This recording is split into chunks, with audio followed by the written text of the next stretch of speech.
a lack of trust is sort of where every AI starts and every initiative in every company, right? So the moment you can find something like that that undermines that trust, you're finished.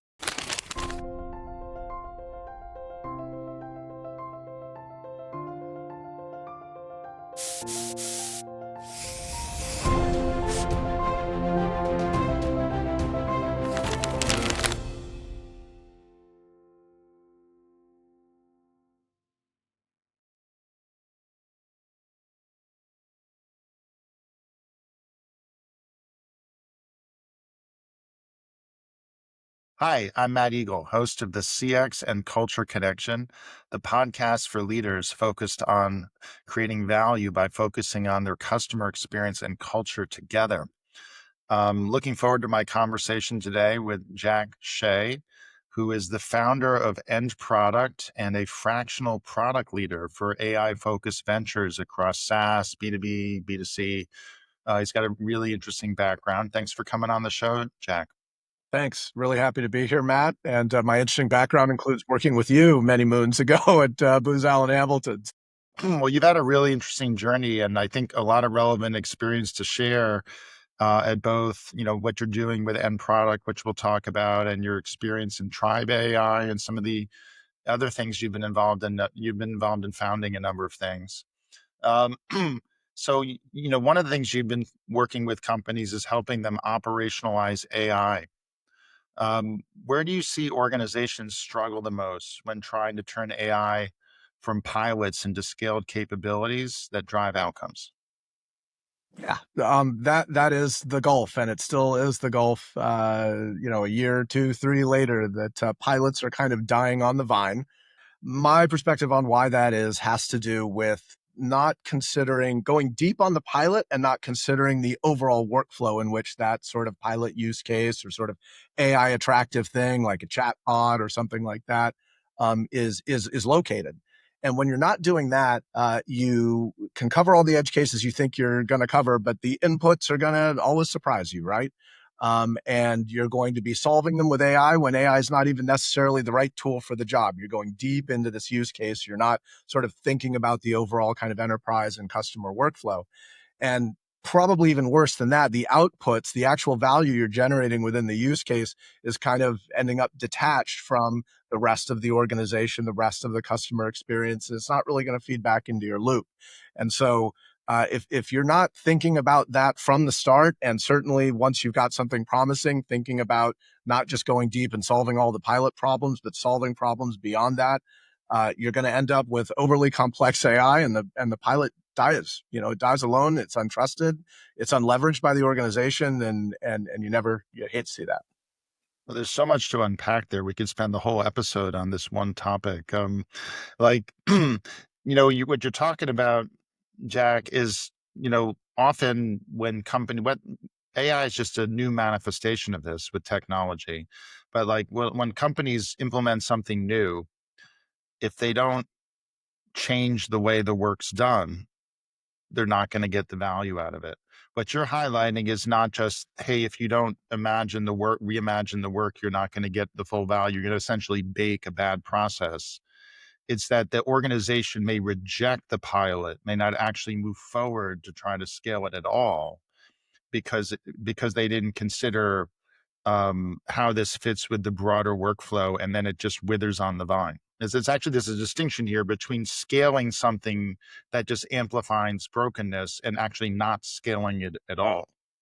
Yeah, and a lack of trust is sort of where every AI starts and every initiative in every company, right? So the moment you can find something like that that undermines that trust, you're finished. I agree. I think this is a really important point. You talk about trust. I'm going to insert the word pride too, which is we think about culture, and pride building. If you think about AI, um, it's not just do you trust the solution to deliver the workflow that you need, it's that you're expecting people to adopt something new. And there's a couple things that could create a barrier there. One is, let's take marketing as an example. Marketing is full of people who are proud of their craft. Yeah. So if you ask them to adopt something new, They're very attached to the tools they use. They're experts in it. They're creative people. And if you're now asking them to do something new with a new set of tools, if you focus on why this is going to create savings in time and why it's going to be efficient, but don't make them proud of how they're going to deliver what they care about better than before, they're going to resist it. And this is not just true in marketing across, but it's especially true in more craft and craft oriented professions where they feel very attached to the tools they're using. Yep. The MarTech landscape of thousands and thousands of solutions, right? They have no incentive to adopt them if it affects that kind of qualitative sense of how the customer is being communicated with. Well, and also if you start talking about how you're going to save all this time, they may not believe you and trust you if you don't actually show you understand the way they actually work and their workflow. They may say, "Oh, this is not going to deliver X, Y, Z that I need," or "This is different than what I need," or so. Like, I think you're absolutely right that if you don't show how this connects to the broader workflow, it's not just that you'll scale a broken process. They may push back on adoption. Period. Absolutely. Yeah. It is trust. It is trust in a brand. It is a qualitative exercise, and solving the time is great, if you've got a balance sheet, but usually just the marketing budget gets cut. It's not a function of time, it's a function of value and being able to measure it. Yeah. So when you overcome this barrier, this gap about trust and pride, you know, what do you have to do to get them to look at the broader workflow? How do you approach that? How do you bridge that gap? Yeah, that's a great question. I mean, I think the most important sort of input to success is to start at the vision level in those cases, right? And not just like your company vision and your brand and all of that sort of thing, but really the vision of the customer in their own words. And you're talking about marketing here. For instance, this recent client I had in enterprise biotech needed essentially to transform the idea of being able to in-house product development for their omni-channel kind of capabilities. They had a bunch of drugs going off patent, and they really needed to develop a center of excellence here. And AI was, a lot of people thought the solution. Well, once you start at what do you want this healthcare provider who's prescribing your drugs, to sort of have in terms of their interaction with you, the drug maker, or the patient, right? What do I need from the drug maker that I'm not getting today? And it becomes a real unlock for making the problem a little more tractable than, oh my God, this big enterprise, marketing orchestration kind of vision and all the tools we need to bring and the solutions we need to bring to bear, and more about like, are we solving this individual customer's problem? And when you have, I mean, we even started with a sort of a postcards from the future exercise, right? Where we wrote, if you've ever done that one, you sort of write what the customer wants to see and how it goes. And many customers, different kinds of providers in different sort of therapeutic areas. And it's a really easy leap to say, well, why isn't that the way it is right now? Let's have some problem statements around that. Well, now we're not assuming solutions that are AI. We're attacking problems and finding the right tool for the job. And it also becomes not too much of an intellectual leap to say, well, what are the metrics that would move if we knew we were solving the problem in the right direction? And it just becomes a much easier way of working backwards rather than assuming solution. Yeah, I mean, I love the way you're describing, like, essentially applying the core toolkit of design thinking. It's just like ask why a bunch of times, make sure you understand the root causes, like it's good design thinking gets applied in agile product development. Absolutely. Yeah. The more things change, the more they stay the same sometimes. And that agile software development can survive the AI revolution, even if the way we write requirements doesn't, right? Like design thinking is essentially a lot of the time tested principles I'm applying here. Agree. Yeah. So tell the audience more because I know you've told me, Oh, but sorry. tell the audience more about end product. What are you up to? Why did you launch end product? To me, that is an artifact of the new sort of world that we live in right now. I think, I've been an operator since Booz Allen, actually, occasionally going into client service or advisory or whatever for building product development functions for founders and sort of early startups that need to kind of get things out of their head and into their teams. And to me, I kind of felt like it was important to have the latitude and the sort of the breadth across industry and problem spaces to really see what this AI evolution and revolution really meant. And so, spanning out from sort of my just a fractional practice into, hey, I can build tools now. I have the engineers, I have the designers, I have my own capabilities, and I can actually build tools, solve problems, and move on. That was really kind of what I wanted to do. Rather than sticking around for the next engagement or sort of latching myself to only one problem. And so that's what End Product's really about, is about, ending that conversation for myself and solving the problem and moving on in a way that's sort of time tested, that takes into account all the breadth of experience I've had across industries and the folks I've been fortunate enough to work with. How have the huge advances in vibe coding with AI changed the way you approach product management and product development? Oh, yeah, that's a great question. And product thinking, design thinking, just kind of approaching the problem with the idea of I want to build and learn as quickly as possible.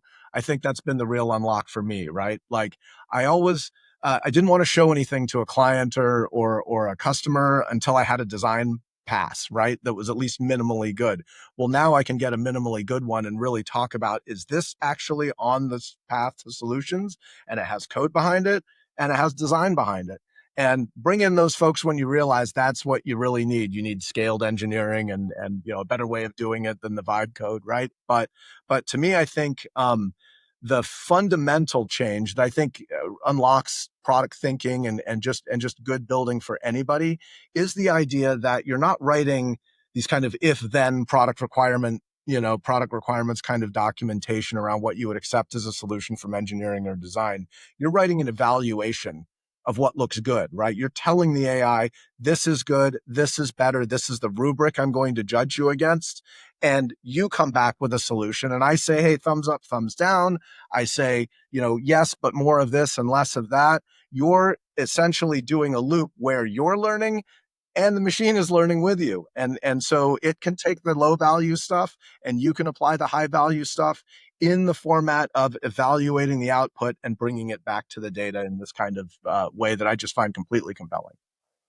I think this is a really important shift in the skill sets, not just of people who are building product, but people who are doing uh, marketing and customer experience. Is that they've Jim Lazinski, who was on the podcast recently, he's a professor at Kellogg and he used to be at Google.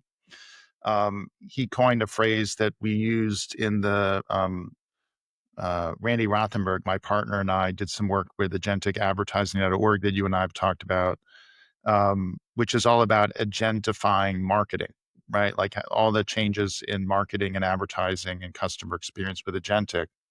We've been advising this association. So folks could go to um, agenticadvertising.org to see the work Randy and I did there. We'll put the link on the screen. But the reason I bring it up is Jim was one of the 100 people we interviewed in developing the report. And he coined this phrase from authorship to codesmanship. And the idea is, Jack, that like marketers increasingly are not just writing briefs and project managing agencies or creating content and then going and getting feedback. They're increasingly writing code. So now like so it's like in the past we talk about low no code where it was easier and easier for people to create solutions on top, but you still largely had engineering teams doing that. Now what's happening with AI is people can do more of it themselves. So like everyone's a builder now. Like, so how do you think, where do the lines blur between like the engineering and the software folks creating product and like, the old adage of like marketing collaborating with MarTech? Well, are marketing now doing the coding or do they still need to have the pros do it? I The most successful pattern I've seen among my enterprise clients, I think, is reimagining how the engineering function can be an enabler and a provider of the tools that sort of make that less of a risk, right? And so One of the clients I'm working with right now is a marketplace for human labor training AI, recursively enough here. And one of the smartest things I've seen us do is make first class citizen out of the demos motion that they have both for go to market, right? Actually showing software that they propose to deploy, whether we've built something like it already or it's totally net new to a customer for the purpose of winning a contract at some level, but doing that in a way that they've been intentional selecting the tools as ones like Replit in this case that are compliant and generate code in the software and frameworks that have already been adopted in production, right? So that we are not talking about this demo or this Martech point solution that I've built as opposed to paying for a SaaS being something that's a reference implementation, but it's actually code we understand, support, and can adopt as we need, either for that one customer or broadly within the platform. And that, I think, that kind of thinking enables a builder oriented marketer, a builder oriented back end engineer, and a designer and a product person all kind of collaborate at the same level if you've thought about it end to end that way. Yeah, I asked it to be provocative. I actually don't believe that marketing, like that engineering goes away or that MarTech goes away.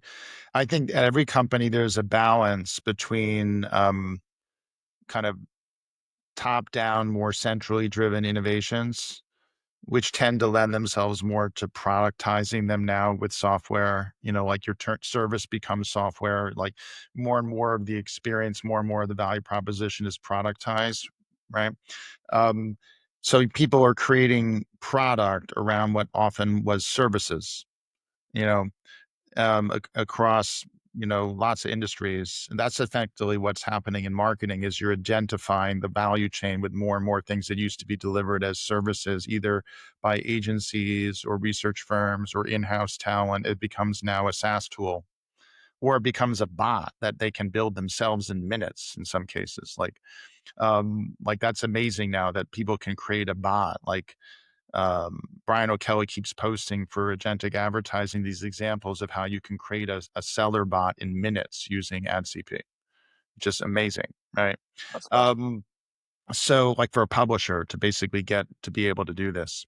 Um, so like that's an extreme edge case. In most cases, what you've got is a centrally driven approach complemented by citizen-led approaches. And the citizen-led tends to be more work like hacks that people do to improve their workflow. And, or low no code things in the past they did on top of Salesforce or other platforms. Now you can do with vibe coding or with other tools inside the platforms that you're using.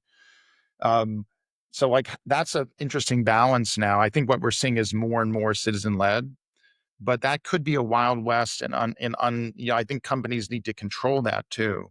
They want to encourage it and they want to make it effective, but if they don't have guardrails around the citizen led and know when they want to do the centrally driven approaches, then you end up with a little bit of controlled chaos. So it's interesting to get your take on like what's the right balance between this like centrally driven and citizen led given the advances in AI. Yeah, I mean, having the visibility and controlling the context, I think, are of an AI model, or just in general of the knowledge that you have in the organization, is really the central function that and maybe in some cases the mind shift that I try to instill with a product development organization that may not be doing things that way, right? If it's kind of an IT and procurement led kind of solution, you do have to be thinking differently about not shadow IT, but how can I empower and enable the organization to take advantage or learn from why these folks are doing citizen led stuff? Why are the tools out of the box that we've procured not really solving the problem? And I love the sort of the evolution of, first of all, curate the context, right? Don't just dump your entire knowledge base into the AI and hope that it can reason its way through, right? Be real stewards of what the AI solutions know and consider authoritative, right? And align against that would be step number one to me. And then step number two is think about how the repository of these citizen led kind of skills or vibe coding kind of solutions, can get promoted and distributed, added to the context for everybody, and manifested in kind of, what I really love is any kind of Copilot user experience, right? Where the AI is observing experts doing the thing, and experts are benefiting from, maybe other ideas that the AI has, or just simply automating away the things that are low value so they can focus on what's high value. And if you've done those kinds of two things, I really think you have the right interaction between the two of them. And you're just talking about the governance around how you promote and demote. Yeah, I mean, and that's a really good point, Jack. My personal observation is a lot of the use cases people are focused on with AI are focused on efficiency and cost savings. Like like saving a few minutes time in the call center to write summaries of a call, Yeah. or removing the need for a call altogether because you use a chatbot, right? Or saving the amount of time it takes to create many versions of content, right? These are all good. Um, there are lots of applications of AI that can remove time and save costs. But I think a lot of the real opportunity is actually, like you were saying, to change the workflow. So it's not only saving time, but it's more effective. So that, like, I mean, that's the real opportunity is to actually get more juice from the orange, not because you're saving time, but because you boosted the ROI of the campaign or conversion on the website, or you have a better loyalty program, more personalized. Like, love to get your thoughts on, like, when you develop product for AI, how do you make sure it boosts the effectiveness, not just the efficiency? Well, to me, as a knowledge worker, I found the immediate benefit not in terms of time, right, or even cost, right? Because you can spend a lot, you can spend a lot of money on tokens doing things, And I'm right? not against Yeah. saving money. I just see the Yeah. opportunity as using it to reinvest in capability and growth. Right. But exactly one of the aha moments for me was when I could ask, what am I not thinking about in terms of the test cases, in terms of the market and the competition, and what happens when I ship this thing, and getting ideas that I'm humble enough to admit I hadn't thought of yet. Right. Like that's what I mean by the kind of the co-pilot experience, by the idea of the AI can help you, and you can help the AI learn. Where you're like, hey, that's totally the wrong idea, right? Of course we're not doing that, right? Like that to me is about being effective. It's about like the unlock that scaled AI enables to really personalize and one-on-one market to somebody based on their problem, within an aligned and guardrailed system. And it's not segments and channels anymore. It truly is one-to-one what this person needs, and solving it, and empowering the AI to do that, either through a human or directly. So people who are regulars of the podcast know that I plug my mastermind groups with a little sizzle reel every episode. A lot of what Jack and I are talking about right now. Um, I'm going to use this as a segue, and we'll come back to this on the other side of the sizzle reel. Is actually about the employee customer experience intersection, and how, like, using AI tools improves the way your employees work.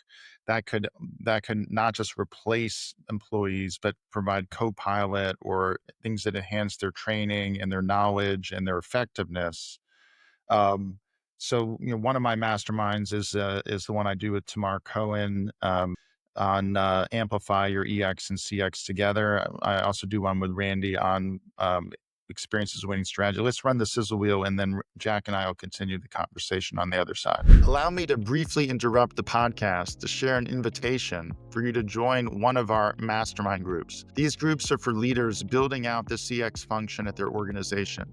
They are for culture champions looking to develop and sustain behaviors that bring their organization's mission, vision, purpose, and values to life. I'm excited to team with Randy Rothenberg, former CEO of the IAB, on a mastermind group focused on experience as a winning marketing strategy. I'm teaming with Tamar Cohen, who has led CX and EX teams at Zoetis and Travelers, on another group focused on CX EX alignment. Each group meets monthly for 90 minutes. Members receive a coaching hour each month and can attend quarterly workshops. Go to JourneySpark's website for more information. Please DM me on LinkedIn with any questions. Now, let's get back to the the podcast.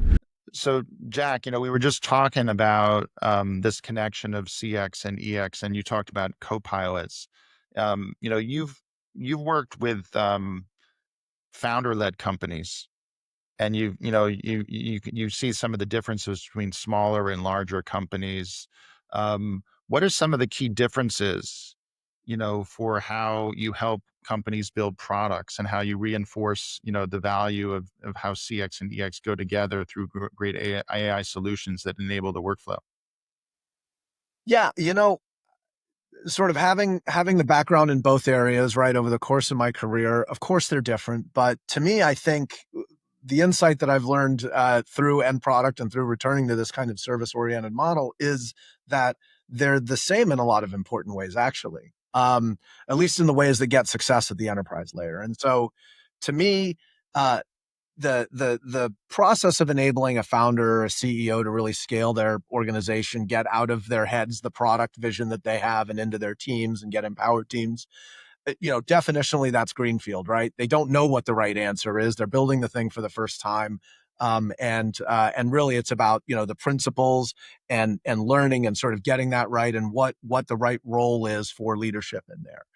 So of course that's different than enterprise, right? Where it's all about the constraints and the politics and all the failures that have happened before that we're desperate not to repeat, and budget and approvals and all that sort of thing. But the organizations, I think, especially at the enterprise level that get this right, uh, work to create that same kind of greenfield condition within, the AI capability they're trying to develop, the product development capability that they sort of bring me in to help on, or just in general making, functional silos break down and solve to building and solve to customer solutions. They do that by, I think, creating the conditions where, the problem is clear and that the team is empowered to solve it, right? Not deliver this solution, but in this time and this budget, right? But solve this problem and maybe even reshape the problem as you learn, right? Then at that point, I think you've got a sort of a charter that you can protect as a leader that you can model. And if you are leading and doing in that way and you create that kind of space, at that point, you can neutralize the startups that are competing with you in terms of how fast they're moving and how innovative they are. And that's kind of the thing I like to bring to both. So when there's always a choice around, like, as a company or us working with clients around, are you helping teach the man to fish or are you fishing for him? Absolutely. Right. Like, so are we helping build capabilities with them, for them to have, an agile product mindset, to have ways of working in the organization, to have pods, to help them stand up the team and the skills and the playbook. And by working with us, they build out the skills. And like, at Booz Digital, when I helped found that, actually, it was a change in culture play, because it was not about, like, building for the client, it was building with the client so they learned to work that way, right? So that's how I cut my teeth on changing culture, was actually helping organizations that were larger behave more like lean startups. And I've always enjoyed working with actual lean startups, which is part of what you do, which is so cool. And then being at JourneySpark allows me to work with a range of size companies, not just with the big guys. And you learn a lot from all of them. And big companies need to learn practices of how to be more lean and how to be more agile. But I'm curious, in end product, are you uh, building everything for them? Are you helping, like, nurture and build the capabilities at the client so they're left with the skills and the talent when you're done? What's your model, and how do you make that work? Right. Yeah. No, that is the vision, is to inculcate in leadership the way that they can model these sort of cultural values that you need if you're going to survive in this way. Um, because, yeah, I mean, it's part of why I wanted to talk to you and was so excited about the podcast and listening to all the back episodes is because you get the culture piece is the only thing that's going to, make any of these great ideas and processes and new tools successful. And to me, that starts, I think, generally with a deep understanding and implementation of psychological safety. I think within that a leader, and I don't mean like, oh, hey, if we don't get anything out of this, everybody gets to keep their jobs. Like it's not that kind of safety, right? It's that the system is set up to reward taking risks in experimentation, that the leader is modeling that there are clear bounds around those sorts of things and where this is kind of going to get going. And we're not just celebrating little wins of up into the right sort of small experiments. We are celebrating the learnings more and the de-risking as much as we are celebrating, hey, we really have a win here where we can, widen the funnel. And I think setting up a process that way, if you don't do it, people are rational, right? They see what's going on, and they'll stop taking risks themselves when they realize that only little wins are the things that are rewarded, and that failures are not celebrated and understood. Taking a step back from this, Jack, I love the cultural lens you put on this. And It's very on brand for this podcast. I love chatting about that. Um, I think what I find often is really helpful, just to kind of make this simple for the audience, is whether it's product or strategy or innovation or customer experience, there's always a set of cultural norms and behaviors in the organization that are important for the leaders to drive the things forward. And what tends to happen is there's an emphasis either on better, faster, or cheaper, and a balance across them. And there's always a tension, like we're very strong on better, but we're trying to emphasize faster. Or we're really good on faster, but we need to do it cheaper. Or we're really good on cheaper and we have to emphasize faster. And where culture becomes a tension point is where the behaviors and the norms are aligned to one of them more than the others. And then the organization's pivoting to try and they're stretching because all three are necessary, but there's usually a matter of emphasis. So right now, a lot of companies, when they're adopting AI, are pushing faster more or cheaper more. And ideally, they'll find ways to do better more too. But it creates tension around the behaviors. And a lot of what I like to do is call out like, what are the leadership behaviors you want, and how are you trying to activate and push those into the organization more systematically? Driving product and agile and things like that are cornerstone disciplines to drive the right behavior. So you're actually using the product work as a way of driving change in the organization. It it does not matter what function you're coming from, right? Who owns the customer experience? I know I've heard you talk about that, right? Like sometimes it is strategy, innovation, marketing, all that product development. Does not matter who you are. I agree, and alignment around faster, cheaper, better is actually a dashboard I produced at one of the companies I worked with, where every quarter it changed for this company, and misalignment was really important to identify up front. If a function was trying to save money when we weren't trying to do that, we were trying to deliver a better experience. It was really clear to sort of understand where particularly their product development function in this case, where they were straying off the cheap path, where they were straying off, hey, it's okay if we're a little slower because that's not what we're solving to right now. A literal We bubble graphic we around. we have we used to do this work at PwC in a more bespoke way around the culture and the traits and the so I was part of the Katzenbach Center and was very much focused on as a Center for Culture and Change Leadership at PwC and Booz before it, where we worked together. Um, where I was very much like the digital and CX culture guy. There were other culture people on like workforce transformation, cost transformation, post merger integration. We all teamed together and learned in the playbook together. Um, but I kind of got pulled in as like when there was a culture angle to a big digital program, how do we make sure we're sensitive to culture? That's how I learned the trade there. Um, Reason I bring it up is like I learned from that. And then, after launching JourneySpark, we actually created a culture diagnostic tool that's less bespoke. It doesn't require hundreds of interviews to understand what your culture is. So if folks want to check it out, they can go to www.lxaccelerator.net. It's leadership experience accelerator. Lxaccelerator.net. I'm teaming with James Killian and Simon Robinson on this, and they've been podcast guests. Definitely like and subscribe to podcasts so you don't miss episodes like Jack's and these in the future. but folks can actually go there and learn more about our culture assessment tool. James actually studied under Hogan, like Hogan assessment. So he's a PhD and he's a professor, and he's helped me, craft the right assessment tool. So you can actually see, is your culture more aligned to better, faster, cheaper? And then you can use this as a tool to drive discussion around how do we want to evolve the behaviors in the organization to get the results we want. Yep. The knowing where you are, your own benchmark is in culture can really hold up a mirror that a lot of people don't realize. And whether it's what are we, whether we say we are or not, right? Or it's actually, hey, people disagree and they're solving to the wrong things, right? In their particular area, either because it's a silo or it's a different business unit or it's been an acquisition or whatever it is. That's really meaningful stuff. Well, what's really cool, like working in product, I learned so much from like, I like to think of like, you learn a lot by like learning new language. You want to be multilingual. And so like working with creative people, you learn design thinking. Working with product people, you learn agility and design thinking. And actually, I love to fuse creativity and analytics and tech all together.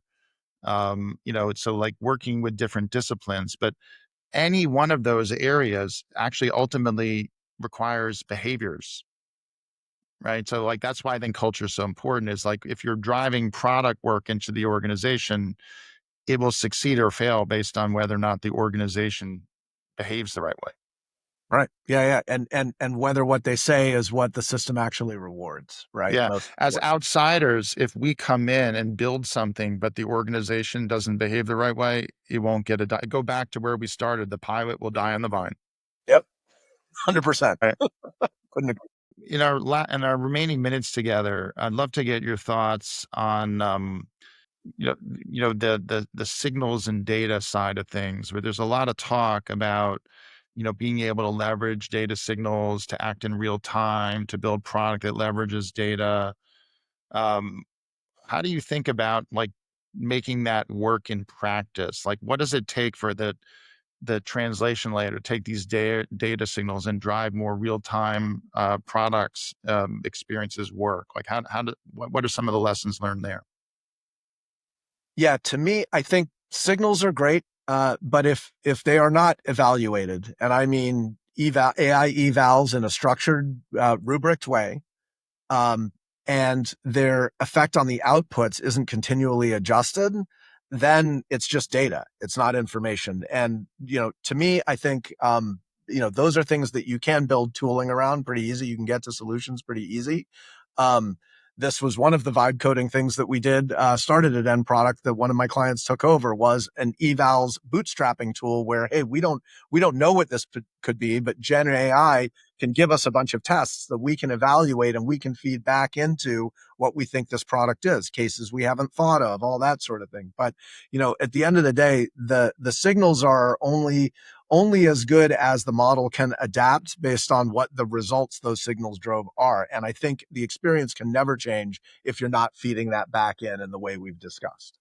I agree. I think what's really a powerful change here is that we've moved from people are using customer experience to measure where there's a problem to fix it, like break fix mindset, Horse or laces. you, yeah, that's a lagging indicator, or it's Yeah. often too late. Yeah. Um, or it's just you're just constantly whack-a-moling fixing breaks. Um, or you're using bespoke research and testing to test stuff with customers, before you launch it and after to drive improvements. What's now possible with these data signals, if you're very intentional about it, is to create a faster feedback loop on whether your system's performing as you want it to. Yes. And like that's actually something that the data signals not only allow optimization algorithms to work that deliver personalization, but you can actually monitor the health of the system and say, are we getting the outcomes we want? And then your experienced people are essentially architecting a system with the product people, and then helping work with the product people and the finance people and the operations people to make sure you have good metrics on the system health. Well, and even further than that, it can actually tell you where the guardrails need to be, where the humans do need to be monitoring every single conversation, not just samples after the fact, right? Those scenarios and sort of an AI led kind of partnership model, a co-pilot model, if you will, showing you where some of those things are, tell you where you need to not allow the AI to solve the whole problem or manage the whole conversation, but really just route the conversation into the right place, right? That would be an example that I've seen countless times where it helps identify risks for you and where you want to scope down the AI involvement and where you want the human interrupts and the supervision and the takeovers to take place in the workflow. Yeah. Well said. Jack, if folks want to get in touch with you, is LinkedIn the best way? Should they go to website for end product? What's the best way for people to reach out?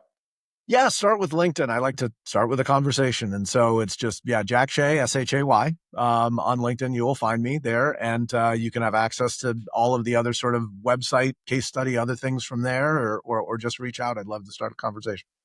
Thanks for coming on the pod. It's been a lot of fun to chat. Likewise, really appreciate you having me.